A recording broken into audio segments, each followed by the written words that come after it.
conditions of her entitled to maternity leave upon delivering to her employer a certificate from her doctor setting out the expected date of her confinement, a certificate issued by her doctor or midwife, setting forth the actual date of her confinement, and without prejudice to Section 4, in addition to the grant of maternity leave, the payment to her by the employer during such time, such leave once in every 3 years of a minimum sum equivalent to 33 1/3% of that portion of her wages, which does not exceed the national insurance ceiling. So where an employee by reason of geographical or other circumstances beyond her control is unable to produce such certificates, as I mentioned above, an employer shall accept such other evidence as is produced by her in reasonable proof of her entitlement to maternity leave. A female employee must, in order to qualify for grant of maternity leave, be employed for at least 12 months by the employer from whom she requests such leave and is not entitled to maternity pay by the same employer more than once in every 3 years. So except when employee otherwise desires, maternity leave shall be for a period of not less than 12 weeks and shall be arranged that the employee is allowed such period not less than 1 week as she desires before the expected date of confinement and a period of not less than 8 weeks from the date of confinement. So where a confinement takes place without an employee having been granted paternity leave, or the period of maternity leave before her confinement amounts to less than 4 weeks, the period of leave after confinement shall, if the employee so desires, be extended so that the total period of leave does not amount to less than 12 weeks.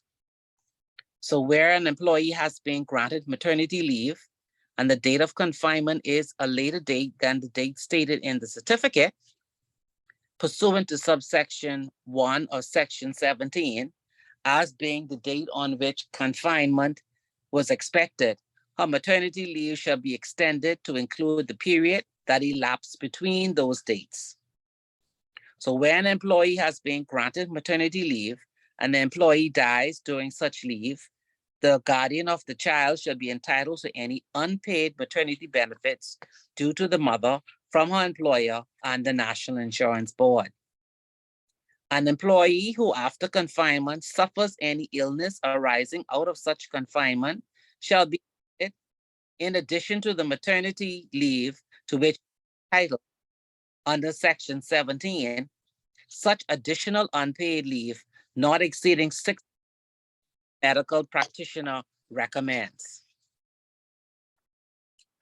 Then it goes on to family leave. An employee who has been employed for at least 6 months is entitled to family leave without pay for a period not exceeding 1 week per annum following the birth of a child or the death or illness of a child, spouse, or parent.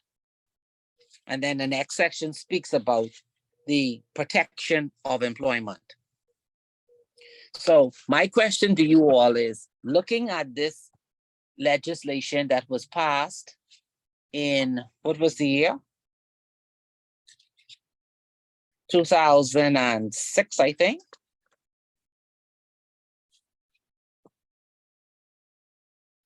(2001). My question to you is, and looking at your places of employment, have you all discussed or considered, is it time for a fertility policy? Fertility? Or Yeah. fertility? Oh. Yes, fertility policy. If your question is, have we discussed it? No, we have not. We're unemployed. It's not even been tabled. No, anybody else? No, No, has not been discussed. I'm up. Yeah, I did some research and a lot of other jurisdictions are looking at that. When you look at the statistics of the amount of women who are infertile, Correct. So what are they looking for? They're looking for paid time while they're going through the treatments, or what's the ask? They're looking at going for the treatment, whether leave should be granted for that. When should it start? Does it start when the treatment begins, or does it start when the what do you call it? When the egg actually attaches? So there's a lot of discussions around that. But I know there are Bahamians who are going for IVFs. Yeah, I know of at least two. So they don't use that as like medical leave? Put that underneath the like extended sickness leave? But okay, if I decide now that I wanted to have IVF, so how could it be an extended sickness? Sometimes you have to go, they have to try, sometimes it doesn't catch, you have to go again until it happens. Yeah. Yes, it's a really interesting dynamic. And I think the first three words that you said, when they elect to, because it is elective, right? And I think that's gotten into the debate quite a bit as well. Persons have tried to, and no one beat up on me. I'm just saying this is what's been out in the market. Persons have tried to equate it to individuals who want elective surgeries for other reasons, right? And they want to parallel the two. And the biggest argument has been that those that are infertile say, I'm not electing, unfortunately, my body's not cooperating naturally. So, this is my option. But again, the word is, it's elective. I think that's been a lot of the debate, if I'm not mistaken, Ms. Archer. Yeah, but the argument now, certain countries, they're not looking at it as being elective. They're saying they don't, this is the choice that they have. This, by default, this is the only choice that they have. Yes. Yeah. But you still have, but like I said, it's the argument, not that I support that argument, but it's the argument. Right. You could, because you can opt not to have children. You know what I mean? So you elect to, you're selecting this. Like I said, I'm not arguing on that side. I'm just posing what's been out there. That's all. Okay. Yeah. So nonetheless, so what they're saying there are certain jurisdictions that are considering putting together a fertility leave as well. Yes. Rights for those. Okay. Fertility. Okay. So that's one side of the coin for fertility policy. The other one with same-sex couples. Yeah, I've dealt with that, not here locally, but Right. certainly, US domestic, and where my last corporation that I was with, it was you had to prove domicile, living with your partner for at least 6 months and have proof of that. And then the partner would be entitled to the same benefits as a legalized spouse. Now, that's been a few years ago. And when I say a few years ago, now, legalized same-sex has just been spreading like wildfire in the US. That was before it was as prominent. It was recognizing partners in the home. Right. So if you look at this fertility policy that's being debated around in different jurisdictions, one of the things that they have found out is that the young people of the day, between the ages of 20 and 35, they're of the view that the employer should be offering these benefits to accommodate it. And what they've found is that in some jurisdiction, companies have begun to lose good talent. They begin to lose experience because employees do not want to work for places that don't have a fertility policy.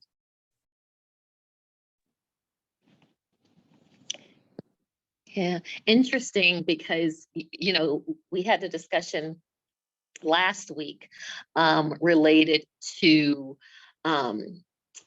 ladies, help me out. Was it dress code? I can't remember, because what came up were tattoos, what came up were piercings, things of that nature, right? And companies stating, these are our guidelines. So therefore, opt not to work here. And I was just saying, it's so prevalent these days it's going to be unfortunate for us because that's the majority of the talent pool that are tattooed and, you know, and have piercings. I remember it was a part of the policy not to have tattoos. Now that's lessened, you know, that's loosened up a bit. But to your point, I just think more and more, you know, persons are certainly fighting for what they think are their rights and opting not to, you know, be employed by organizations they feel that infringe upon them. You know, Exactly. Before it was, hey, listen, this is what it is, so you have to deal with it. You know, employee. Now the employees are saying, no, if you want us, and because the talent pool is shrinking, employer, you're the one who needs to begin to lean and yield. Exactly. So Mhm. it's see that shift now that it's not just about salary, but it's more now For sure. on benefit packaging. Mhm. Mhm. With that fertility benefit goes hand in hand with all of this discussion on gender pay gap. Mhm.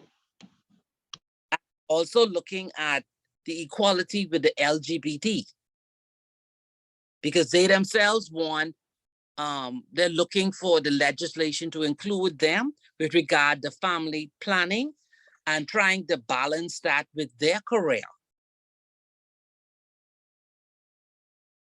So they are also moving towards an employer who offers, I guess, fertility benefits and the support that they're looking for. I've not heard that a lot locally, not just fertility, but I've not heard about rights for the LGBT here. Any of your organizations even looking, considering those? I know, I've just not heard the discussion here locally. yeah, you don't hear it's not going to be vocalized publicly. But if you know of people in that sphere, they are traveling to the United States and the Caribbean for their IVF, but they stay within their circle. So two Well, I would think about it, yeah. females will use the sperm of a male that comes from two males. Oh, you're referencing same sex that are trying to conceive. I gotcha. Okay. Mhm, mhm. Yeah, so we have a lot of that here. Okay, understood. Yeah, so the schools are already faced with that. With same sex, children with same sex parents, and other children not understanding what is going on. So even though we try to run from it, it is something that we're going to have to address.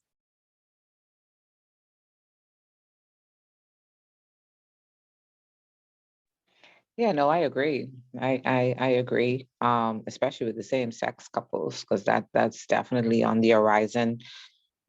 Just watching this thing on TikTok the other day with supposedly it's a transgender female who turned male, transgendered into a male, and is having a baby. And so, when I'm sure little children, I mean, no offense to anybody connected here, but they may be somewhat confused because it's being promoted as a male. He transgendered into a male and he's being identified as a male, but he has a womb, it's a female. And so children are of the impression, oh my God, a man is actually having a baby. That's going against biology. That's going against what they're telling us in school. But they had fertility. They did. It was a struggle doing for fertility, but they did. And Ms. Cartwright, you're saying this Yeah. is local?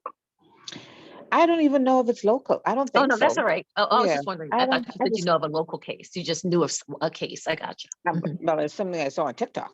No, Understood. that was in local. That's not Okay. local. Yeah, Yeah. I think it's in Yes. Atlanta. Okay.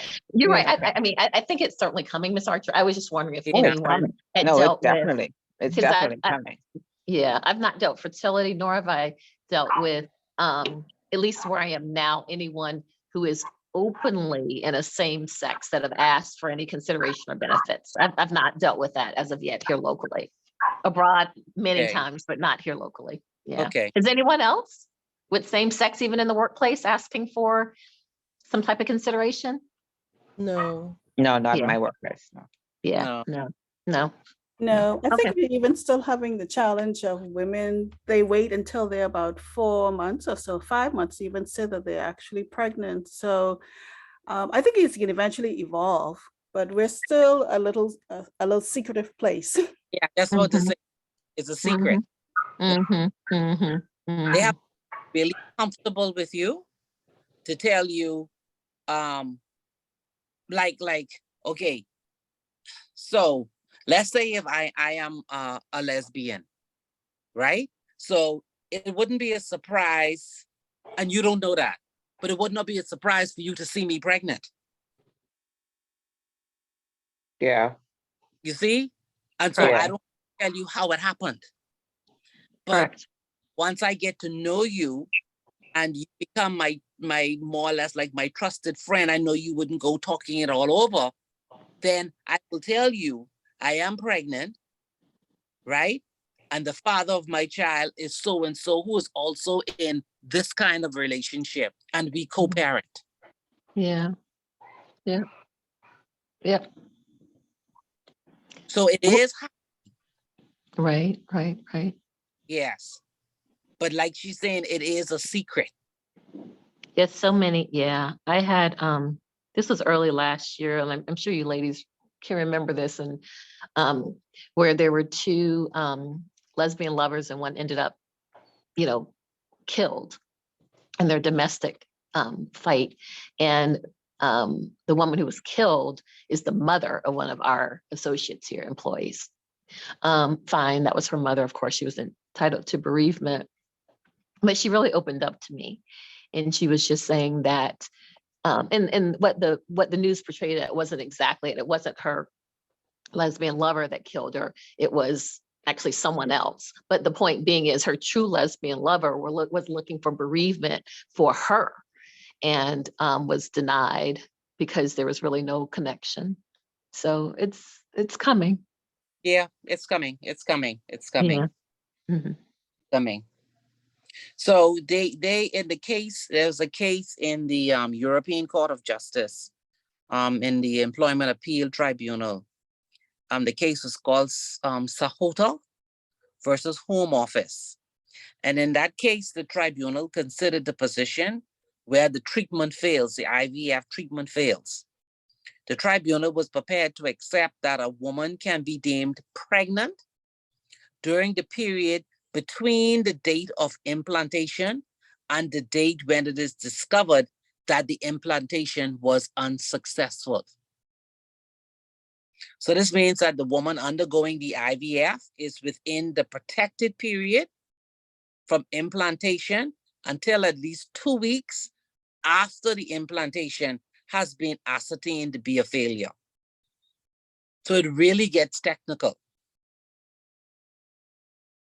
I'm sorry, you're saying 2 weeks before and 2 weeks after they're covered? Is that what you stated?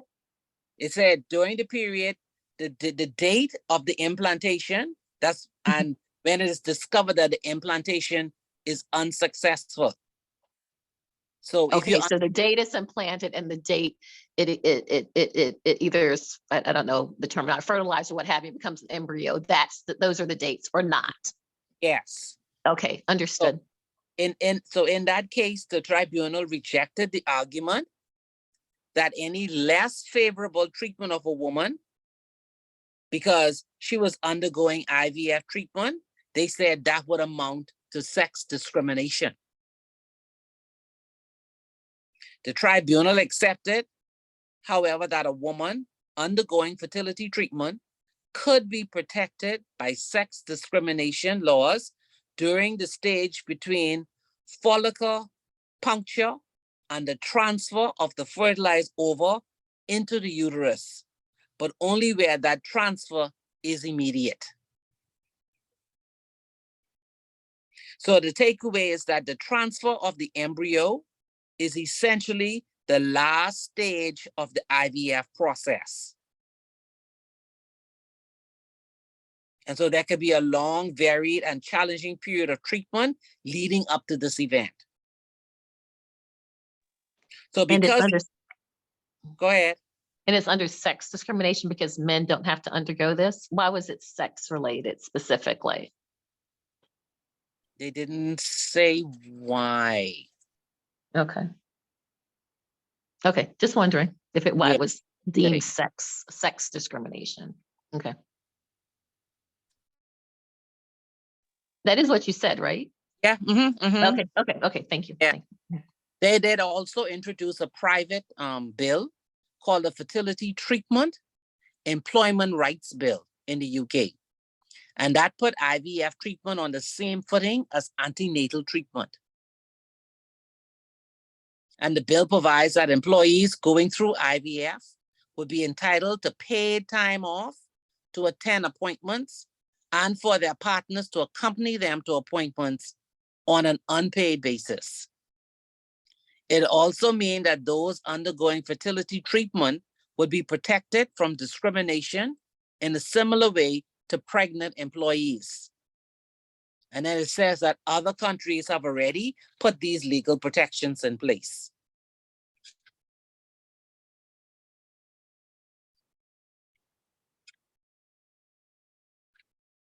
So it says policies offering time off for fertility treatment, fertility benefits are a growing trend in the UK. They have already been established in the United States. And these policies provide more than time off to undergo treatment. They provide funding for the treatment. And they gave some examples, such as NatWest, Goldman Sachs, Facebook, Google. They said they all offer fertility benefit programs.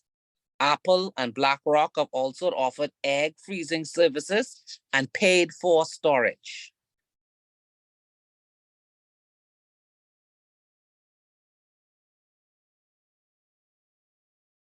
That's incredibly generous. Because don't forget now, the workforce is changing. Mhm. It's changing. So they say it's challenging for employers to design a policy. A good fertility policy will address the following issues. How much time off should be allowed? If paid, where should the cap be? Will the policy set a nominal amount of paid leave, but make clear that further paid leave is available at the discretion of the employer? When is absence subject to the usual sickness provisions? Is it sometimes better to agree a temporary, flexible working request? What other well-being support is on offer? So it is important to create an environment in which employees feel comfortable in sharing what is going on. Fertility policies can help with this by highlighting that this subject is on the radar and not inappropriate for the workplace. It is worth designating certain individuals as trusted people that have had training and understand the organization's approach. So this could be a manager or a human resource professional. So in light of the trend towards covering the cost of fertility treatment, employers should also explore the option of covering fertility treatment costs, either by making direct contributions or through their private healthcare provision. The trends of increasing maternal age, declining birth rate, and employers giving attention to designing attractive and inclusive family-friendly policies all look set to continue rather than to go into reverse. So you see, it's similar now with after pandemic with the remote work and decrease in work days. You notice that trend hasn't gone away. Even though in the papers today, the Minister of Labor is saying that the government is not looking at a 4-day work week. Say you don't fix what's not broken. But the trend has been moving away from spending 5 days in the office to reduce it, if not by 1 to 2 days. So they said it's expected globally that employers will start to consider fertility policies as part of their diversity, equity, and inclusion initiatives. So I can tell you that whenever you're dealing with vendors from the EU, United States, Canada, you would see them ask if your organization has a diversity policy that includes all of these features.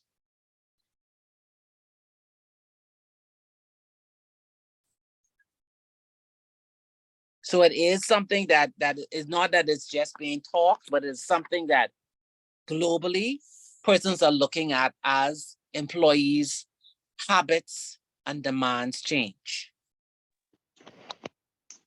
Yeah, Ms. Archer, how realistic do you think that is here anytime soon? I just feel like even with normal, I guess, female rights right now, right? When you have hot and heavy is the rape, and hot and heavy is disparity and pay, hot and heavy is what was it a few years ago about a birthrights, the birthright of your mother and what type of That's still a hot topic.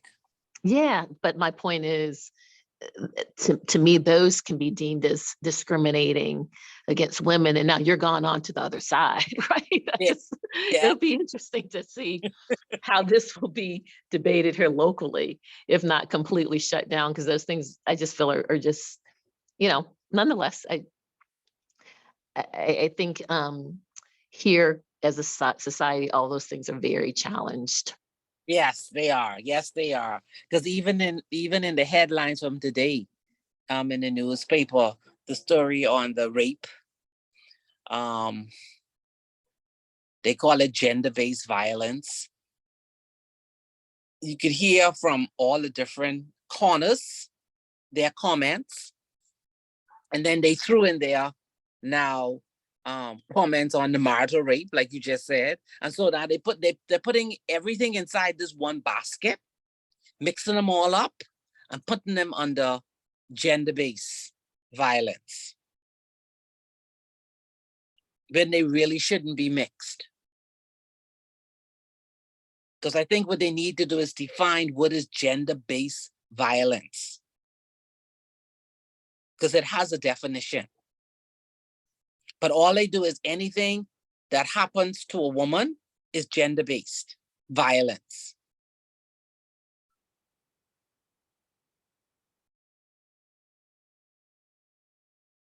So you see that in the papers, and you notice that nothing is coming towards a change in legislation. There's just talk. A lot of talk. So coming soon, no, you may have some new companies that may institute fertility policy or a diversity policy that is local, but that, to me, that would be far and few between. I can imagine the insurance companies now having all of these challenges about these medical procedures. But hold on, I'll give you one which is a normal one. The month of March, I think March, was it? I think the month of March, I don't know if it's March and April, but March was colonoscopy month. And do you know the insurance is now saying that having a colonoscopy done should be part of your annual physical? So they're not paying for it as a separate procedure. So normally for an annual physical, the limit is 500. So how can you say a colonoscopy is a part of the annual physical and a colonoscopy costs $3,000? Exactly. Yeah, exactly. That ain't gonna work. Yeah, but it's working because they've been denying. They've been denying, saying they're only paying $200. So that falls under your annual visit.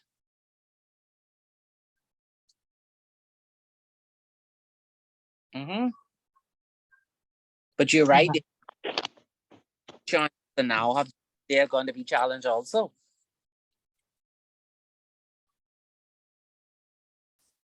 I just thought I'd give you some food for thought. Because it just, it may come up, you may hear people talking about it. And then like we were saying, Bahamians are very secretive. They only tell you Just a little bit that you need to know. And that's about it. And even that you have to try and figure out, even with the little. Yeah, because it won't make much sense. So just food for thought. Because like I said, I know of who have underwent that process, going back and forth. Now they're in school, and then I've spoken to some teachers in the primary school, and they're talking about the challenges that they face. Students trying to understand what is happening. Why do I have a male and a female? One has two females, the other one has two males. Right. And remember, Wilson was saying that this is a conversation we need to have in the schools. So now you can see why. Yeah. 'Cause the children, But I mean, conversation, I just kind of, I don't know, have mixed emotions on that. I mean, conversation or make it a part of the curriculum. And what I think they're trying to push. them is a little bit too much. Because if you go correctly, you ask them to make a choice as to what they Right. want. Exactly. Exactly. That no. And then you Yeah. can't parents that both of you can't pick up or drop off, both of you can't sit in a parent meeting holding hands. It's gonna Mm-hmm. And again, you're talking about having a trusted person having that discussion and one Exactly. that Exactly. presents it objectively Yeah. versus their own personal Exactly. feelings about it. That's exactly. That's my position. That's my Yeah. position. Definitely.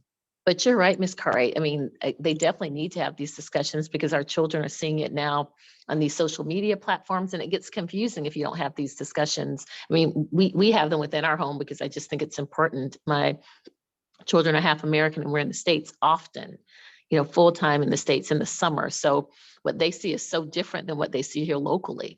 Yeah. Mhm. So before they got, had culture shock and, as children speaking out loud, boy, look at these two men, you know what I mean? You have to sensitize them because you just have to, versus what they see here at home and what they may see abroad. Yeah. Yeah. Mhm. Mm-hmm. And see, the thing about it is that it's even going to be more difficult because when those children go home, some of their parents do not want to discuss that. Right. Yeah, Yeah, and don't then go they there. learn, and then they learn from the street. I call it the street committee, and that's definitely the wrong. Exactly. Exactly. Not to educate you, Gonna- not to educate them. yeah, it's going to be tough. It's going to be tough. It's going to be a hard talk. I mean, if it's just a conversation, like you say, you want a dog. I don't think you need a dog. You don't know how to take care of a dog. You got to feed it, get up in the morning, do this. Then they understand. Then when they get a little bit older and you see they get more responsibility, you can have a dog. But this is a different kind of conversation. I think it's going to be a rough one. Yeah. Yeah, it's going to be rough. Going to be a rough one. All right, pen and paper out now. I thought of you all say, no, I'm not going to make their life difficult. Thank you. Now, I can give you two versions. One, you can choose to just answer 5 questions, 5 scenarios, worth 20 points each, and you're done. So that means you have to give a little bit more meat to your answers. Or you can choose 6 scenario questions worth 10 points each, which means shorter, and you can do all of the 20 multiple choice questions. How does that sound? In regards to, can you explain I got the first one, that's straightforward. So with the second one, you saying to have six questions, Choose 6 choose 6 questions, worth 10 points each, right? and do all of the multiple choice. With the answers, with the responses? What do you No, in mean? addition to, that's In addition- separate, Ms. Oh, in Cartwright. addition to, oh, sorry, Mhm. okay, Yeah. okay, sorry. And the first option is what our midterm was, correct? Yeah, Yeah. That's that first option. You're right. Okay. How do you want to handle this vote, or what do you want us to? Well, you're on. I mean, you have the choice, so you don't have to vote. Oh, you're gonna put both Uh-huh. out, and once we get to the exam, we select what we're doing? Yes.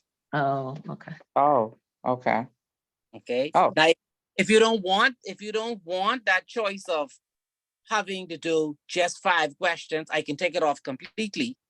And you could just have the one option of just 6 questions, 10 points each, and all multiple choice.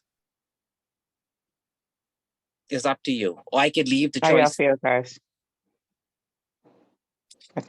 How do y'all feel? Do one So we example, have do options. one example multiple choice for us. Just throw one out there. Is it Um, like the difference between, and it's going to be like splitting hairs, like one word off? Yeah, that kind of thing, exactly. I think I prefer A. I don't know. hold on. I didn't mind those essays. Like, I don't know. Yeah, I like the format of the Yeah, midterm. I think, yeah,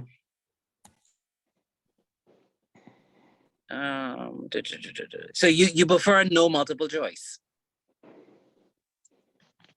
yeah, I mean, if you're 50-50. saying, I don't know, like,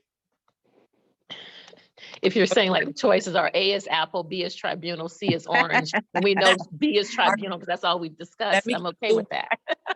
Do one giveaway multiple choice question then, and see Let's hear it. you could.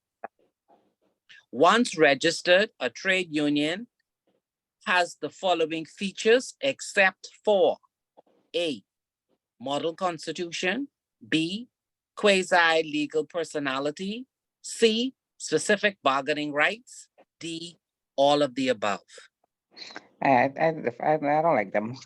I think I should go with the No, first one. no, No, I No. think we need to Yeah. go with the first Go with one. the first no one, essays, yeah.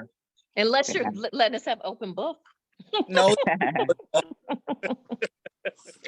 Okay, let's go to, No, ma'am.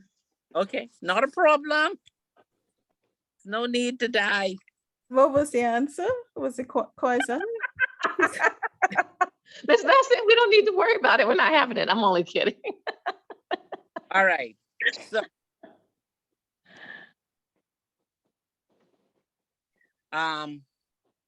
This one will require you to do a little bit of research before you get to the exam, but it's up to you. It's only a 10-point question, remember. No, it'll be a 20-point question because we're doing 5. So the Employment Act, like I said, when I started today, was legislated in 2001. That's the date when it got its assent. And all I'm asking you to do is look at 2 jurisdictions and I guess just discuss any changes you think we should make to our Employment Act. Oh, so you're saying it's almost similar to what the discussion Yeah. we just had, something similar to that? Okay. Yes. So to So me, look that at, a giveaway 20-point question. so look at 2 jurisdictions, Uh-huh. and discuss, Potential changes to our act? Our Employment Act.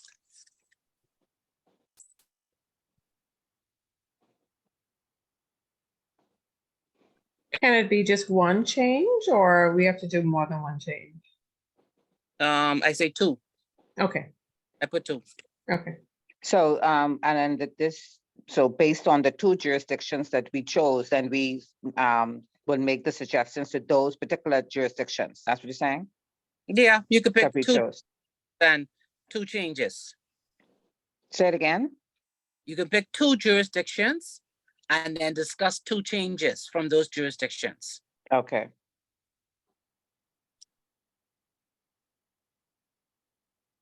All right. So the next question is on the grievance procedure.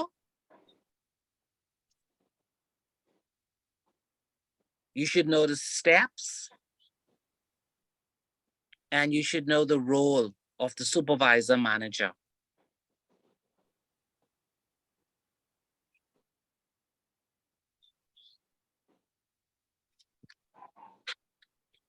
Sorry, Ms. Archer, could you repeat that for me, please? You cut out for me.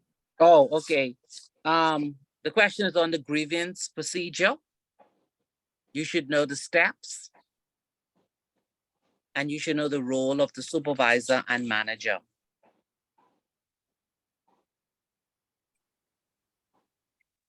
That was what, module 6? Yes, it Yeah. is. Just And looking at that today. if you wish to, you can refer to the case of Cecilia Cash and Gray Cliff.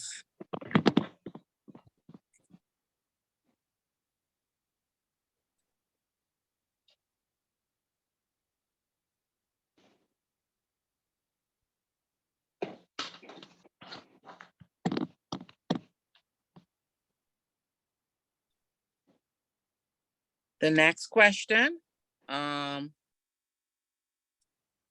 on the case of Sovereign House Security versus Savage. I missed that one. Sovereign House Security? Uh-huh. We did that one? All right. Europe is on my list. I Oh, missed the that class. it I doesn't mean, ring that may have been the any one I bells. missed. Anyhow, but don't worry about it. Don't worry about it. The question has a scenario, and you need to discuss whether the employee has resigned or abandoned his job. Okay.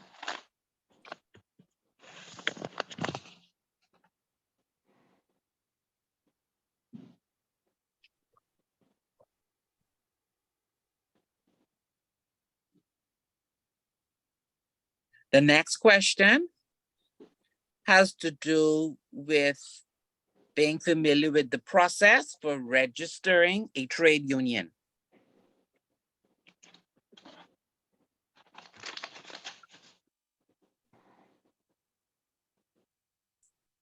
And whether there is any immunity that's afforded to a trade union.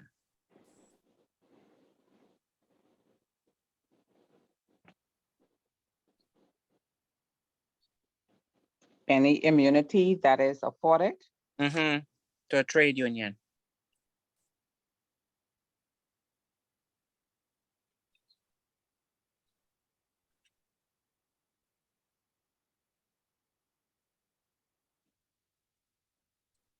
The next question is on the disciplinary procedure.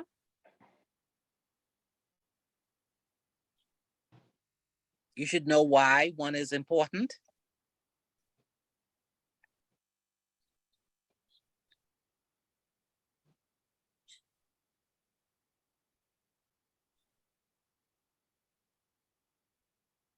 And also to discuss the disciplinary procedure in relation to an employee's conduct.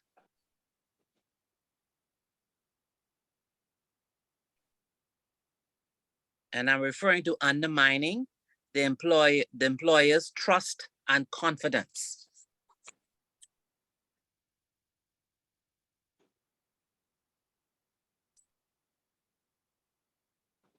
Undermining the employer's Trust and confidence. You can refer to the case of Erica Hall and Battery Tire.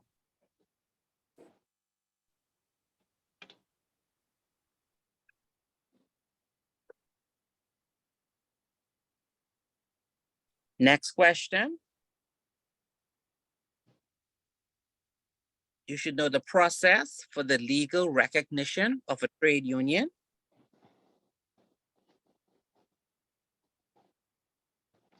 of a legal, Legal recognition of a trade union. And also the role of the Minister of Labor in the process.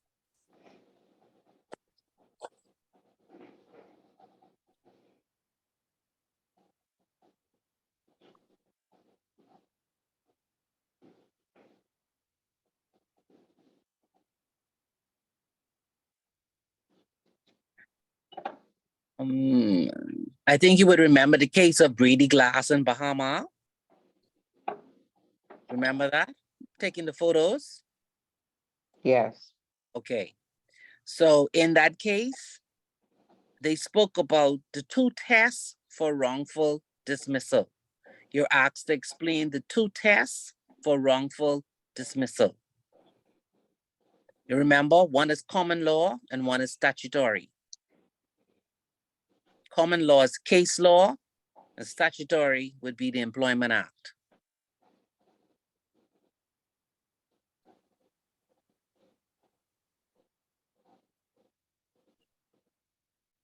And then I just want you to give your views on Mr. Glass's misconduct.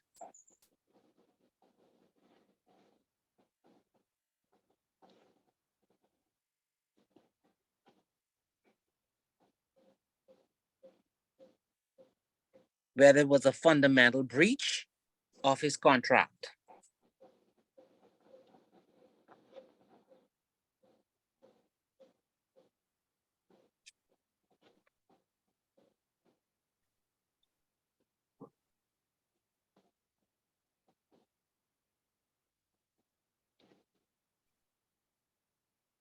How many is that?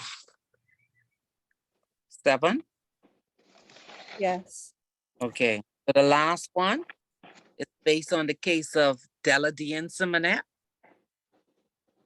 I know you remember that one, versus Bahamas Correctional Officers Association. Yes. You remember? Yeah, and they let her go and then they bring their family member in. So in that case, they referred to, in quotes, as subjected to changes by the executives of the association only based on variables that are uncontrollable or unforeseeable. That was in the contract. So I want you to discuss whether vacation leave and maternity leave can be relied on as reasons for summary dismissal. Vacation leave and maternity leave, can you rely on those for reasons for summary dismissal? And the cases Deladian Simonet and Bahamas Correctional Officers Association.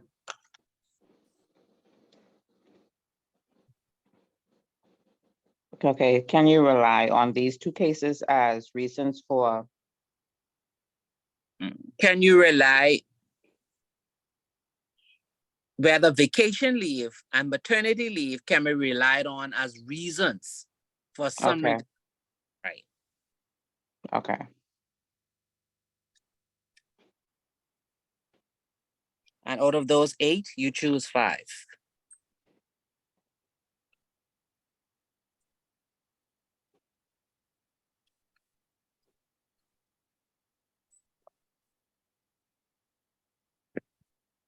But that don't sound too difficult, right?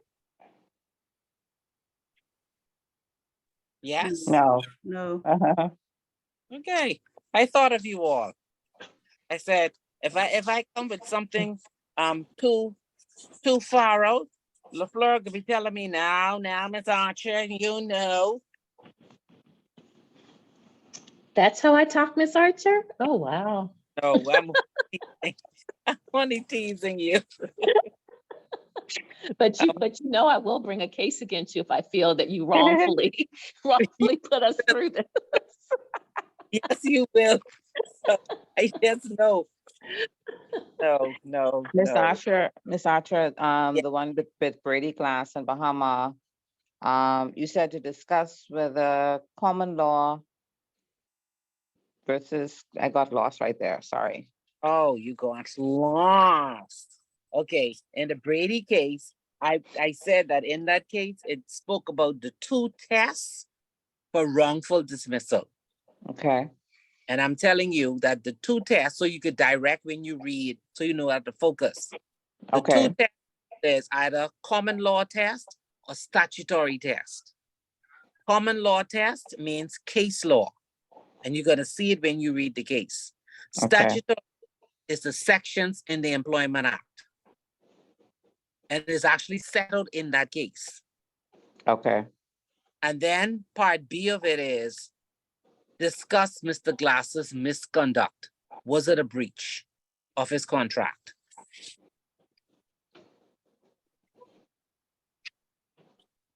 Okay.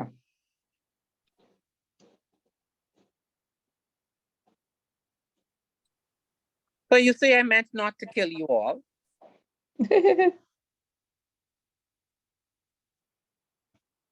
And And you have, then, so so do we bring the, do we email the capstone to you, the papers Yeah. to you, or we bring it at that time? you can do either one. If you're running out of time, I'll give you a week. An extra week.